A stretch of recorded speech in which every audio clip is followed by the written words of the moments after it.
ٹکی ہوئی تھی اس وقت. اب اگر یہ اللہ کی بات مانتے تو اللہ انہیں اس سے بہتر ذرائع عطا کرتے، مگر اسی بات نے انہیں روک لیا اور انہوں نے حضرت موسیٰ علیہ السلام کی باتوں کو نظر انداز کر کے فرعون کی بات مانی. وما نہیں امر حکم فرعون، فرعون کا بھی رشید راستی والا. وما امر فرعون بھی رشید، حالانکہ فرعون کا حکم کسی ہدایت پر مشتمل نہیں تھا، کسی عقل پر مشتمل نہیں تھا. دونوں معنی ہیں. رشد کیا ہوتا ہے؟ قابلیت، لیاقت، ہے نا. اس سے مراد صرف ہدایت ہی نہیں ہوتی. تو اس میں یہ معنی بھی پورا ہے کہ کسی عقل پر بھی منحصر نہیں تھا. جس قوم کا بڑا حصہ غلامی کی زندگی گزار رہا ہوگا، خط غربت سے نیچے کی زندگی گزار رہا ہوگا، وہ قوم خوشحال کیسے ہو سکتی؟ خوشحالی کا صرف جو ہے نا جامع ہوتا ہے جو نظر آتا ہے. اسی لیے آپ دیکھیے ایک طرف نظر آتا ہے امریکہ دنیا کا سب سے خوشحال ملک ہے، سب سے اسٹیبلش ملک ہے، اور دوسری طرف آپ دیکھتے ہیں کہ سب سے زیادہ ان امپلائمنٹ ریٹ امریکہ میں ہے، بے روزگاری سب سے زیادہ امریکہ میں، قرضے سب سے زیادہ امریکہ پر ہے. تو یہ کیا ہے بھائی؟ یہ کس طرح کی خوشحالی ہے کہ ملک قرضوں میں ڈوبا ہوا ہے، لوگ بے روزگار پھر رہے ہیں، ڈپریشن کی وجہ سے خودکشیاں کر رہے ہیں. یہ کیسی خوشحالی ہے؟ یہ کس چیز کو خوشحالی کہتے ہو بھائی؟ چند ہاتھوں میں دولت ہے لہٰذا وہ خوشحال ہیں اور قوم کو خوشحال پیش کر رہے ہیں، اور اکثریت جو بیچاری غلام ہے، جو پس رہی ہے، ان معنوں میں تو غلام نہیں ہے، لفظ تو مٹ گیا، لیکن غلام ہی ہے نا ان لوگوں کے ہاتھوں میں. جیسے ہم اپنے جو حاکم طبقہ ہے اس کے ہاتھوں میں کھیل رہے ہیں، وہ جو کرتے ہیں، ہم سے کون پوچھتا ہے کیا ہونا چاہیے کیا نہیں ہونا چاہیے. امریکی عوام بھی ایسے پس رہی ہے، ہم سے مختلف حالت میں نہیں ہے. بس یہ ہے کہ تھوڑا سے ان کو الاؤنسز مل جاتے ہیں، میڈیکل ذرا فری مل جاتا ہے، ٹرانسپورٹ اچھی ہے، لیکن ان کو بھی وہ نہیں ملتا جو کچھ وہ ڈیزرو کرتے ہیں. دولت وہاں بھی چند ہاتھوں میں سمٹی ہوئی ہے، لہذا امیر ترین ہو رہے ہیں اور غریب وہیں پر رکے ہوئے ہیں. کتنا عرصہ کوئی الاؤنس پر خوشی خوشی جی سکتا ہے؟ اچھا ایک بندہ ہو، اسے حکومت الاؤنس دیتی ہے، ان امپلائمنٹ الاؤنس دیتی ہے، آپ اپنی بیٹی بیاہیں گے اس سے؟ نہیں. پھر پہلے نوکری ڈھونڈو، نوکری کا تو امکان ہی کوئی نہیں ہے. تو یہ خوشحالی نہیں ہے، یہ تو بھیک ہے جو مل رہی ہے. لہذا ساری عوام کے اوپر رول کر رہا ہے وہ 10-15% افراد کا طبقہ جو حاکم طبقہ ہے، جو ایلیٹ کلاس ہے، اور دولت ان کے ہاتھوں میں مرتکز ہے. یہی صورتحال مصر میں تھی.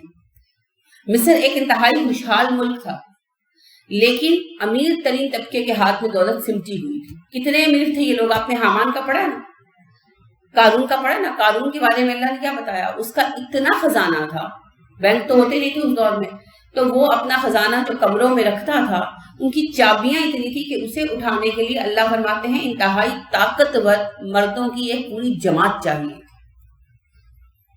کہ بورے بھر بھر کے اٹھاتے تو کئی پہلوان قسم کے لوگ چاہیے تھے اسے اٹھانے کے لیے، خالی چابیوں کو اٹھانے کے لیے. تو اس کے پاس کتنا مال ہوگا؟ اور ایک قارون کا یہ حال تھا تو حامان کے پاس اور پورا یہ جو کابینہ تھی اور جو پوری ایلیٹ کلاس تھی ان کے پاس کتنا مال ہوگا؟ تو جب ان کے پاس اتنا مال تھا تو جو باقی کتنی قوم تھی، نچلا طبقہ تھا، ان کے پاس کتنا ہوگا؟ ان سے کم. لیکن انہوں نے وہی صورتحال رکھی تھی جو آج یورپ امریکہ میں ہے، عیاشی عام کر دی تھی. لوگ عیاشی میں ڈوبے ہوئے تھے، عیش پرست ہو گئے. باوجود ان زیادتیوں کے حق سننے کو تیار نہیں تھے، کیونکہ دین پر آتے ہوئے انہیں بھی عیاشی چھوڑنی پڑتی تھی.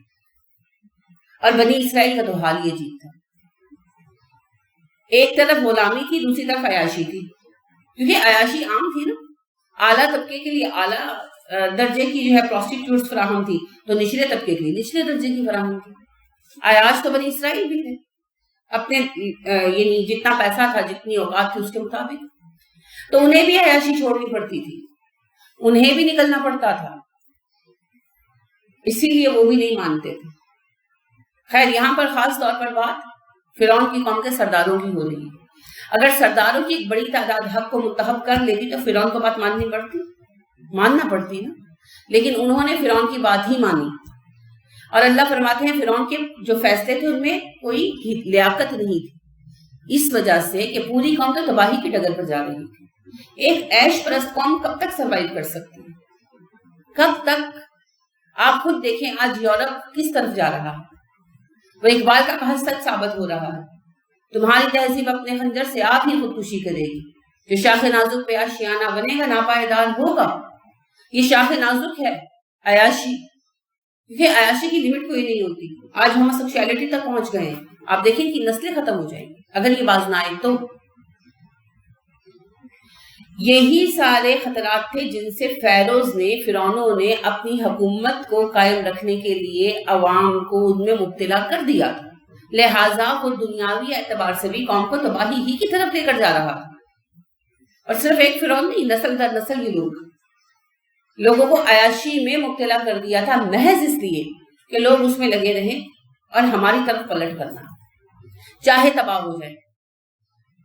جیسے یورپ میں، امریکہ میں پب کھولے گئے ہیں، پبلک یوٹیلیٹی بارز ہر گلی کے نکڑ پر ہے، گھر آتے ہوئے بیٹھو، 2 پیک پیو، گھر آ جاؤ۔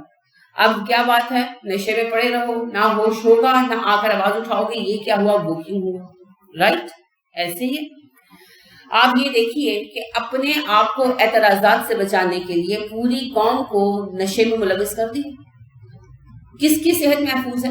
شراب کے کیا نقصانات ہیں کس کو نہیں پتا، پھر بھی سب پیتے اور سارے جو ہیں بیمار ہو کر مرتے، طرح طرح کی تکلیفیں جھیلتے، اپنے آرام کے لیے اپنے آپ کو لوگوں کے سوالوں سے بچانے کے لیے پوری قوم کو انہوں نے شرابی بنا دیا۔ بس ایسے ہی تھے فیروز بھی، عیاشی اور شراب عام کر دی تاکہ لوگ جو ہیں مست رہیں، ہم سے کمپلین نہ کریں، تو لوگ اس میں مست تھے۔ اسی قسم کی خوشحالی تھی جیسی آج آپ کو امریکہ اور یورپ میں نظر آتی ہے، بظاہر خوشحالی ہے، اندر کسی کے پاس کچھ نہیں، عوام اسی قسم کے نام نہاد خوشحال تھے، حقیقتاً خوشحال نہیں تھے۔ تو لہٰذا اللہ نے کہا کہ فرعون کی بات مانی، حالانکہ فرعون کوئی اچھی بات نہیں بتا رہا تھا، کوئی عقل پر مبنی بات نہیں بتا رہا تھا، ایسا نہیں تھا کہ جس راستے پر چل رہے تھے اس پر چل کے انہوں نے کوئی ترقی پا لینی تھی، یہ تو تباہی کے راستے پر چل رہے ہیں۔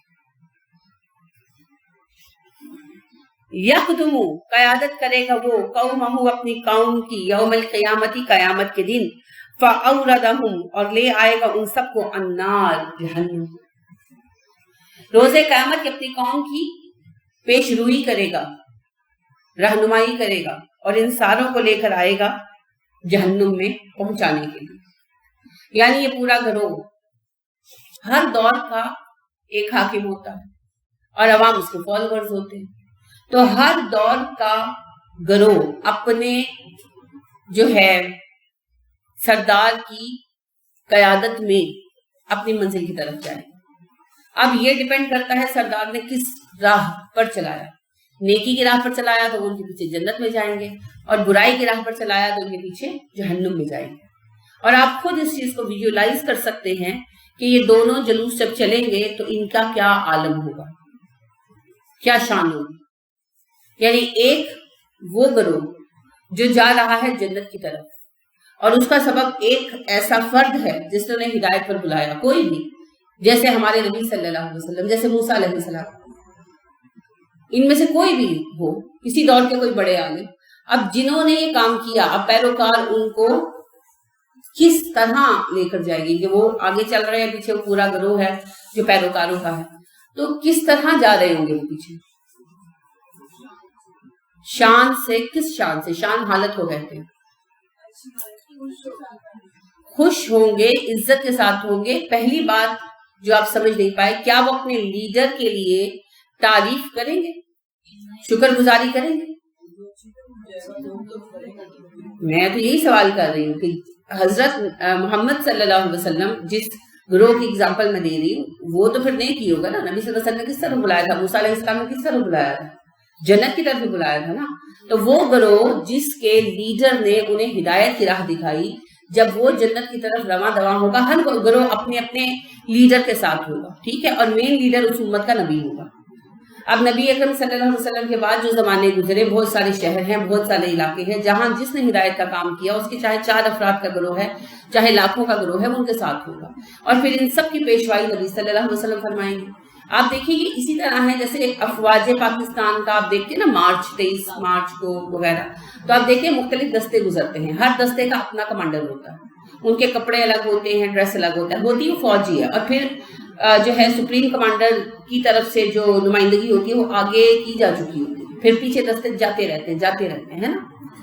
بالکل اسی طرح نبی صلی اللہ علیہ وسلم سے پہلے چلے گئے اور پیچھے مختلف زمانوں کے مختلف علاقوں کے مختلف گروہ جائیں گے، اپنے اپنے لیڈر کی قیادت میں جائیں گے، ٹھیک ہے، کہ بھئی جس نے تعلیم لی، جس نے اسے دعوت دی، جس کے کہنے پر وہ پلٹا، وہ سب گروہ اکٹھے کر دیے جائیں گے انشاءاللہ۔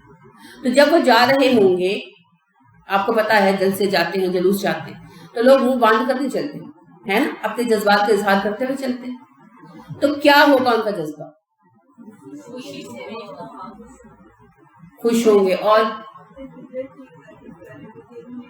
شکر گزاری نہیں ہوگی اس وقت، ہوگی نا، اصل شکر گزاری اس دن آئے گی، اصل قدر اس دن آئے گی ہر کسی کو، ہمیں بھی نبی صلی اللہ علیہ وسلم کی قدر اس دن آئے گی، کس مصیبت سے بچا لیا انہوں نے ہم، کس آفت پہ گرنے والے تھے ہم، یہ تو جب آنکھوں سے دیکھیں گے نا تب پتہ لگے گا۔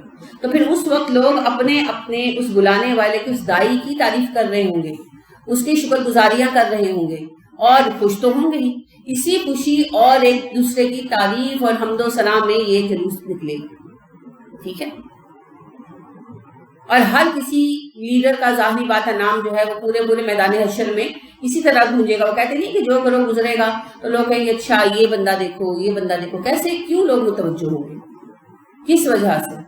ان کے فالوور جو ہیں ہدایت پر، جنہوں نے ان کی پیروی کی، وہ ان کی تعریفیں کر رہے ہوں گے، ان کی بات کر رہے ہوں گے، تو لوگ متوجہ ہوں گے، تو پورے میدان حشر کو پتہ چلے گا اچھا یہ اس بندے نے یہ کام کیا، اس بندے نے یہ کام کیا، اچھا یہ فلاں بندہ ہے، تو آپ ان سب لوگوں کو دیکھیں گے جن کے آپ تذکرے پڑھتے ہیں انشاءاللہ، ٹھیک ہے، بالکل۔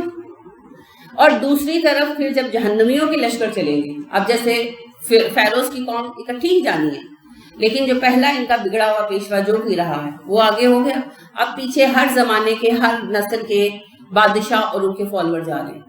اب انہوں نے ہمیشہ اپنے فرعونوں کی، اپنے بادشاہوں کی بات مانی اور گمراہ ہوئے، تو وہ کیا کر رہے ہوں گے؟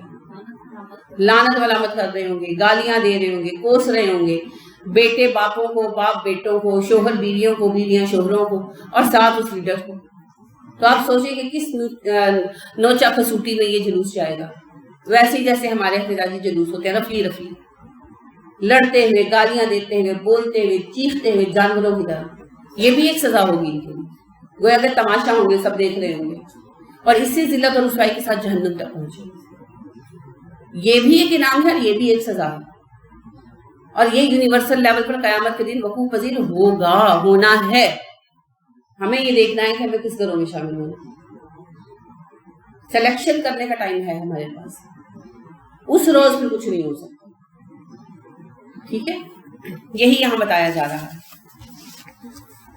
وبیسا، اور بدترین ہے، الورد، وہ پلٹنے کی جگہ، المورود، اترنے کے لیے، وبیس الورد، ورد المورود، بدترین جگہ ہے وہ اترنے کے لیے۔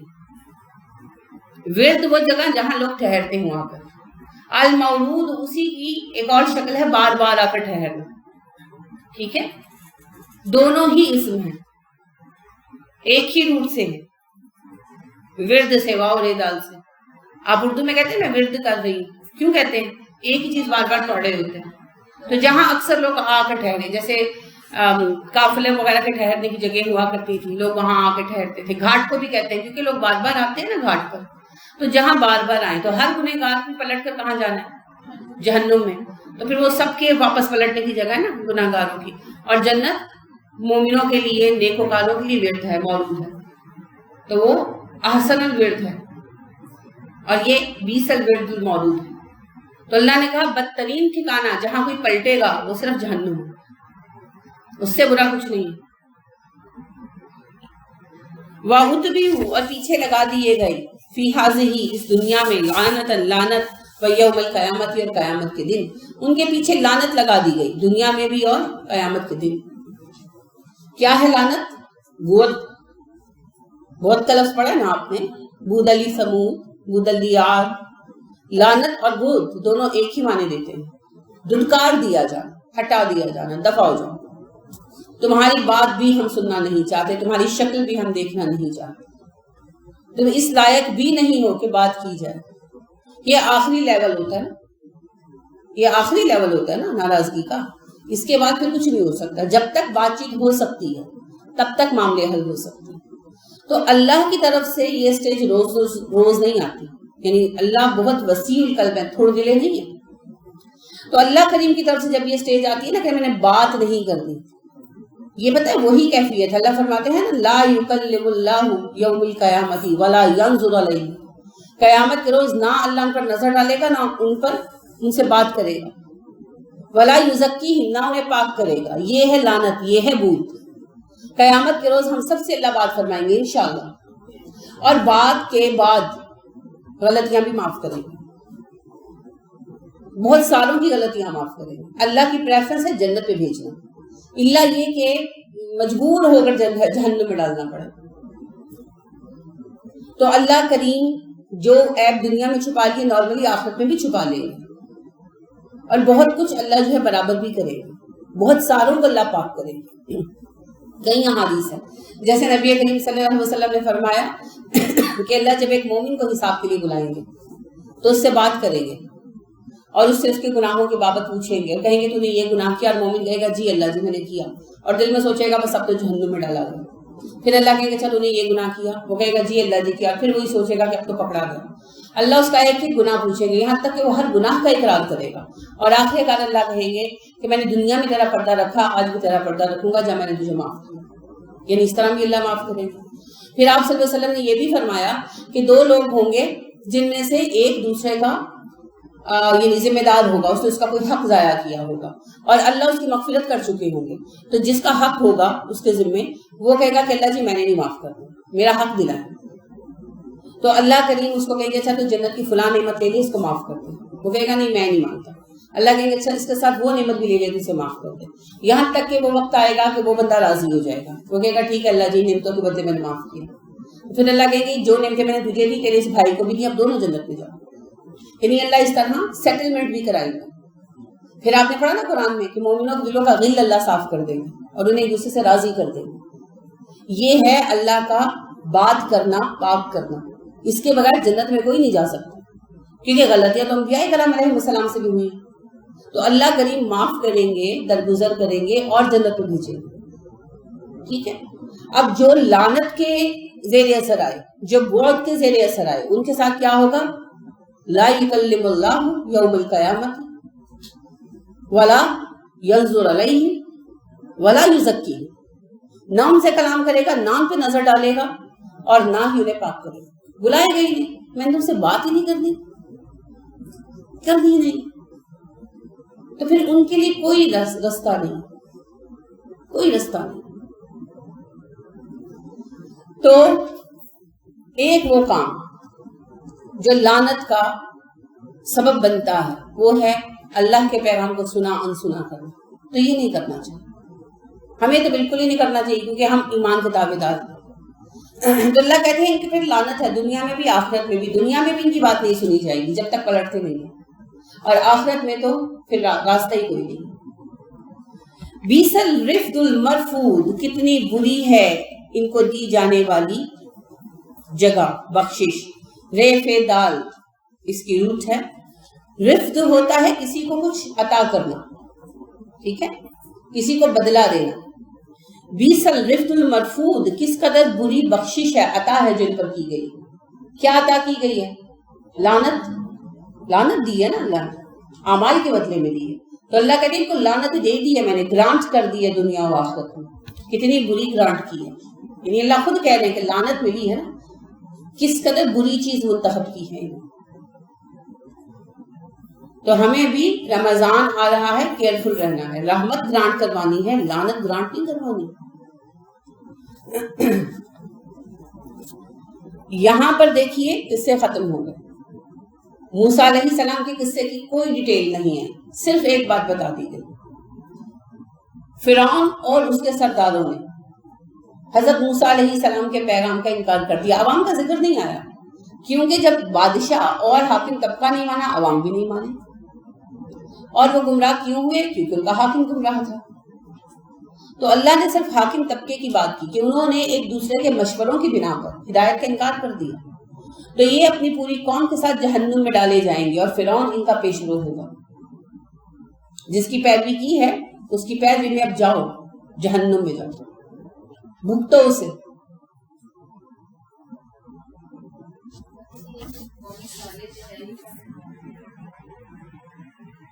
کون سی قوم ہے قوم صالح؟ بتائیں. عاد ہے یا سمود ہے؟ سیدھی ہوا قوم سمود. اصل نام تو اس کا سمود تھا، اور ان کے نبی کا نام صالح تھا، تو اس کی وجہ سے قوم صالح کہلائے. جیسے بنی اسرائیل قوم موسیٰ کہلاتے ہیں، اور جیسے عرب جو ہیں قوم اسماعیل کہلاتے ہیں، اور انگریز جو ہیں اور مستشرقین وہ محمدین لکھتے ہیں، محمد کی قوم صلی اللہ علیہ وسلم. اور عربی میں تو یہ ٹرم رائج نہیں ہو سکی، وہ بنی اسماعیل یا آل عرب کہلائے یا آل عدنان کہلائے. لیکن جو ہیں ہمیں مستشرق جو ہیں، یعنی وہ لوگ جنہوں نے اسلام پر ریسرچ کی، یورپین عالم وغیرہ، تو میں حیران ہوتی ہوں کس قسم کے ریسرچرز ہیں کہ نام بھی نہیں جان سکے. تو وہ مسلمان نہیں لکھتے، مسلم کے ٹرم استعمال نہیں کرتے، وہ محمدینز لکھتے ہیں. تو اس طرح پھر ڈبل نام بن جاتا ہے، ایک حقیقی اور ایک نسبتی. تو یہ نسبتی نام. اور اگر نبی کی نسبت سے نام بنے گا تو ہم کیا کہلاتے ہیں؟ ملت ابراہیم. ملت ابراہیم. نبی صلی اللہ علیہ وسلم نے کہا میں ملت ابراہیمی پر ہوں. ہم سب ملت ابراہیمی پر ہیں. اللہ نے کہا نہیں تھا انی جاعلک للناس اماما، ابراہیم میں تمہیں قیامت تک انسانوں کا امام بناؤں. اور اللہ سے بڑھ کر وعدے میں کون سچا ہے؟ ذالکہ یہ من انبائی خبریں ہیں، القری بستیوں کی، یہ مختلف بستیوں کی خبریں ہیں، مختلف قوموں کی خبریں ہیں. نقصہ ہم بیان کر رہے ہیں ان کو، علیکہ آپ پر، منہا اس میں سے، قائمن کچھ کھڑی ہیں، وہ حصید کچھ کٹ چکی. اے نبی صلی اللہ علیہ وسلم ہم نے آپ کو جو قصے سنائے ہیں یہ مختلف بستیوں کے ہیں، ہم انہیں آپ کو پڑھ کر سنا رہے ہیں. کچھ ابھی موجود ہیں، کچھ مٹ چکی ہیں. قومیں تو مٹ چکی تھی، آثار کچھ کے باقی تھے نا، ابھی بھی ہیں، اور کچھ کے آثار تک مٹ چکے ہیں. یہاں پھر کیا کہا گیا، اللہ نے کیا بات کی، یہ باتیں آپ کو پتا نہیں ہیں، آپ نے ان علاقوں میں جا کر نہیں دیکھا. یہ وہ خبریں ہیں جو ہم آپ کو سنا رہے ہیں. یہ غیب کی خبریں ہیں. کیسے ہیں غیب کی خبریں؟ نبی صلی اللہ علیہ وسلم تو پہلے دن ہی پیدا کر دیے گئے تھے نا، لیکن قرآن نہیں مانتا نا. آپ سورہ مریم میں بھی پڑھیں گے، اللہ فرماتے ہیں اے نبی صلی اللہ علیہ وسلم آپ وہاں موجود نہیں تھے اس وقت جب وہ آپس میں جھگڑے کر رہے تھے کہ کون مریم کی کفالت لے گا. اور اے نبی صلی اللہ علیہ وسلم آپ اس وقت بھی موجود نہیں تھے جب وہ پانی میں کلمے ڈبو رہے تھے. ہم آپ کو قصہ پڑھ کر سنا رہے ہیں. یہاں بھی اللہ یہی کہہ رہے ہیں. اصل میں تو یہ قرآن کی اللہ کی جانب سے ہونے کی دلیل ہے کہ یہ جو قصے آپ نے سنا دیے ہیں آپ کو اس وقت میں موجود تھے، اس زمانے میں موجود تھے، آپ تو نہیں تھے، آپ تو اب پیدا ہوئے ہیں. اچھا یہ بات عربوں کو بھی سمجھ آتی تھی، اہل مکہ کو بخوبی سمجھ آتی تھی، اسپیچ لیس ہو جاتے تھے کہ نبی صلی اللہ علیہ وسلم تو ان کے سامنے پیدا ہوتے، ان کے ہاتھوں کے بچے تھے، تو پھر بھلا وہ اتنی پرانی باتیں کیسے پیش کر سکتے تھے جبکہ وہ پڑھے لکھے بھی نہیں تھے اور کبھی کسی عالم کی صحبت میں بھی نہیں رہے تھے. تو یہ دلیل وہ مانتے تھے اور تبھی پھر مجبور ہو کر کہتے تھے اسے جن سکھاتے ہیں، کچھ اور بات نہیں نہ بنتی تھی. ہمارا حال یہ ہے کہ ہم قرآن کو مانتے ہیں اور یہ بات نہیں مانتے کہ نبی صلی اللہ علیہ وسلم انسان تھے، پیدا ہوئے اور فوت ہوئے. ہم کہتے ہیں نہیں نہیں نہیں، سب سے پہلے تو آپ کا نور بنا تھا. جھوٹ بات ہے، جھوٹ باندھتے ہیں اللہ پر بھی اور اللہ کے نبی صلی اللہ علیہ وسلم، غلط ہے۔ اللہ رب کریم فرماتے ہیں، آپ جو سب سے زیادہ پڑھنے والی صورتوں میں سے صورت ہے سورہ ملک، وَمَا خَلَقْتَ الْجِنَّ وَالْإِنسَ إِلَّا لِيَعْبُدُونَ، ہم نے جن انس کو بس اس لیے پیدا کیا ہماری عبادت کریں، سب کو، غلط بات ہے، جھوٹ ہے، اللہ پر جھوٹ ہے، لہذا اس طرح کی باتیں ایمان کے منافی ہیں۔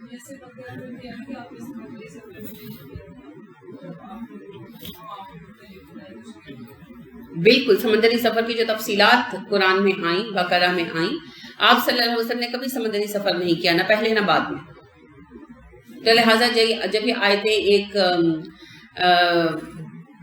صاحب نے سنی، وہ جہاز ران تھے اور انگریز تھے، تو انہوں نے اپنے کسی دوست سے سنی، تو وہ کہنے لگے کہ جن صاحب نے یہ کلام لکھا ہے وہ سمندر کے سفر کے بڑے تجربہ رکھنے والے صاحب ہوں گے، تو ان مسلمان صاحب نے کہا کہ نہیں، انہوں نے کبھی سمندر کا سفر نہیں کیا تھا، تو اس پر حیران ہوئے۔ اسی تجسس کی بنا پر انہوں نے پہلے قرآن کو پڑھا، نبی صلی اللہ علیہ وسلم کی زندگی کو پڑھا، پھر وہ مسلمان ہوئے، اور وہ کہا کرتے تھے کہ مجھے انہی آیات نے جو ہے وہ مسلمان کیا۔ تو کہنے کا مطلب یہ ہے کہ قرآن مجید میں جو واقعات پرانے بیان ہوتے ہیں جہاں بھی، وہاں یہ بات خصوصیت سے کہی جاتی ہے، ہم پڑھ کر سنا رہے ہیں، آپ وہاں موجود نہیں تھے۔ اصل میں تو یہ دلیل دی جاتی تھی قرآن کے من جانب اللہ ہونے کی، اور کفار مکہ نے کبھی اس دلیل کو چیلنج نہیں کیا، کیونکہ وہ جانتے تھے کہ اب پیدا ہوئے ہیں، ان کی نظروں کے سامنے کے بچے ہیں۔ اب ہمارا مسئلہ یہ ہے کہ ہم نے شیطان کے چکر میں آ کر قرآن کے اور حقیقت کے بالکل الٹ عقیدہ بنا لیا، اور یہ بحث شروع کر دی کہ آپ تو ہر چیز پر حاضر و ناظر تھے اور ہیں، آپ تو سب سے پہلے پیدا کیے گئے، آج بھی ہمارے ہر حال سے واقف ہیں، ہر جگہ گھومتے پھرتے ہیں، ہر محفل میں آتے ہیں، لیکن اللہ تو بار بار کہتے ہیں نبی آپ تو موجود ہی نہیں تھے۔ تو یہ عقیدہ شرک ہے، وضاحت کے ساتھ یاد رکھیں، یہ عقیدہ شرک ہے، اور نبی صلی اللہ علیہ وسلم سے ایسی کوئی حدیث نہیں آتی کہ میں سب سے پہلے پیدا کیا گیا یا دنیا میں لیے بنائی گئی وغیرہ، اس قسم کی کوئی حدیث نہیں آتی۔ یہ من گھڑت باتیں ہیں جو پیش کی جاتی ہیں، اور اللہ رحم فرمائے ان لوگوں پر جو مسجدوں کے منبروں پر بیٹھ کر یہ گھڑی ہوئی باتیں سناتے ہیں۔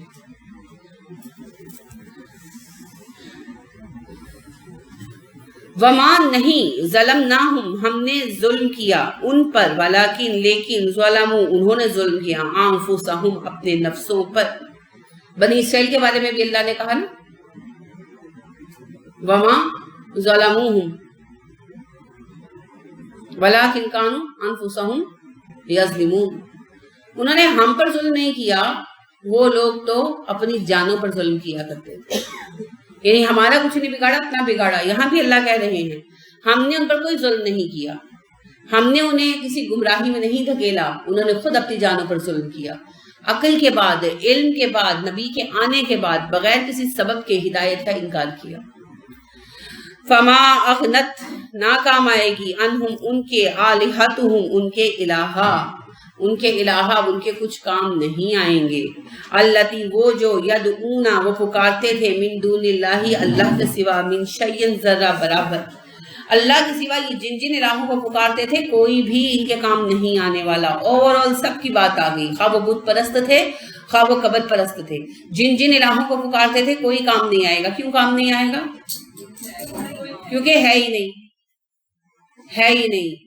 قل هو اللہ احد، یہ جو احد ہے نا یہ حقیقت ہے۔ احد کا مطلب ہوتا ہے بے مثل تنہا ہونا، تو اللہ کی تنہائی اپنی نوعیت میں ایک اکائی ہے جس کی ہم کوئی مثال نہیں لا سکتے۔ تو اس پورے یقین کے ساتھ اس سورت کو پڑھیں اور پڑھا کریں کہ اللہ کے سوا کوئی بھی ہے ہی نہیں، تو آئے گا کہاں سے؟ قل هو اللہ احد اللہ الصمد لم یلد ولم یولد ولم یکن لہ کفوا احد، اللہ تیری برابری کرنے والا کوئی نہیں ہے۔ مانتے ہیں؟ مانتے ہیں، تو پھر کیوں یہ مانتے ہیں کہ میری بیٹی کا رشتہ بندھا ہوا ہے؟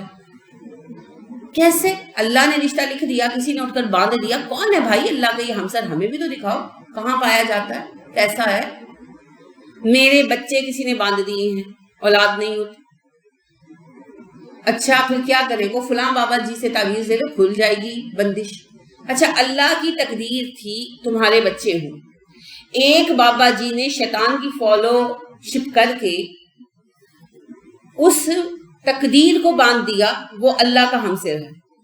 اور اب ایک بابا جی اللہ کے اذن کے بغیر اپنے علم سے شیطان کا رستہ کاٹ کے بچوں کی بندش کھول دیں گے, تو اللہ کا ایک اور ہمسر ہے معاذ اللہ. اور پھر توحید وہیں کی وہیں ہے, میں تو مسلمان ہوں, میں تو اللہ کے سوا کسی کو نہیں مانتا. ذرا غور فرمائیں آپ کیا باتیں کرتے ہیں, کس طرح کی باتیں کرتے ہیں. کہاں اسلام, کہاں توحید, اور کہاں ہماری یہ احمقانہ باتیں. کوئی آپس میں نا میچ نہیں ہے, جوڑا نہیں بنتا.